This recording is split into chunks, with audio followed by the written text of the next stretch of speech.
Hello, ഇന്നത്തെ video എന്താണെന്ന് വെച്ചാൽ എന്നെ ഇൻസ്റ്റാഗ്രാമിൽ ഫോളോ ചെയ്യണ മിക്കവർക്കും അറിയായിരിക്കും. 2 വീക്സ് ബാക്ക് ഞങ്ങൾ ടർക്കിയിൽ ഒരു ട്രിപ്പ് പോയതാണ്. അപ്പോൾ അതിൻ്റെ വീഡിയോസും ഫോട്ടോസും ഒക്കെ നിങ്ങൾ കണ്ടിട്ടുണ്ടാവും. അപ്പോൾ അത് കണ്ട കുറേ പേര് എൻ്റെ അടുത്ത് ചോദിച്ചു, ആ ഡ്രസ്സ് എവിടെ, ഈ ഡ്രസ്സ് എവിടെ നിന്ന്. അപ്പം ഞാൻ ചോദിച്ചിട്ട് ഒരു വീഡിയോ ഉണ്ടാക്കിയായിരുന്നു, ഒരു കോണ്ടന്റും കൂടെ ആയല്ലോ. കാഫ്താൻ എന്തിനാണ് സെലക്ട് ചെയ്തതെന്ന് വെച്ചാൽ നമ്മൾ ഓൾറെഡി നമ്മുടെ പ്ലാൻ ചാർട്ട് ചെയ്തു. ഇപ്പോൾ ഫസ്റ്റ് ഡേ ഇസ്താംബുളാണ്. ഇസ്താംബുളിൽ ഫസ്റ്റ് നമ്മൾ പോകുന്നത് മോസ്കുകളാണ്. ബ്ലൂ മോസ്ക്, ഹാഗിയ സോഫിയ, അങ്ങനത്തെ മോസ്കുകളാണ്. അപ്പോൾ മോസ്കിനും ഫോട്ടോസ് എടുക്കാനും മോസ്കിൻ്റെ ഫ്രണ്ടിൽ നിന്ന് ഫോട്ടോസ് എടുക്കാനൊക്കെ ബെസ്റ്റ് കാഫ്താൻ ആണെന്ന് തോന്നിയുകൊണ്ടാണ് ഞാൻ കാഫ്താൻ ഫസ്റ്റ് ഡേ സെലക്ട് ചെയ്തത്. ഇതുപോലെ ഓരോ ഡേയ്സും ഞാൻ ഡ്രസ്സ് സെലക്ട് ചെയ്തത് ഏതൊക്കെ ലൊക്കേഷനിൽ പോവാണ് ആ ലൊക്കേഷന് പറ്റിയ ഡ്രസ്സുകളാണ് ഞാൻ സെലക്ട് ചെയ്തത്. അതിന് കൂടുതൽ വർത്താനം വേണം, നമുക്ക് കാഫ്താൻ സ്റ്റൈൽ ചെയ്ത് കാണിച്ചു തരാം.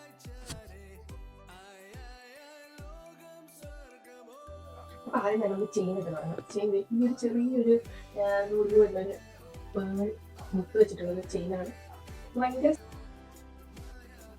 ഞാൻ ആക്സസറീസ് മൊത്തം ഒരു പേളാണ് പറഞ്ഞിരിക്കുന്നത്.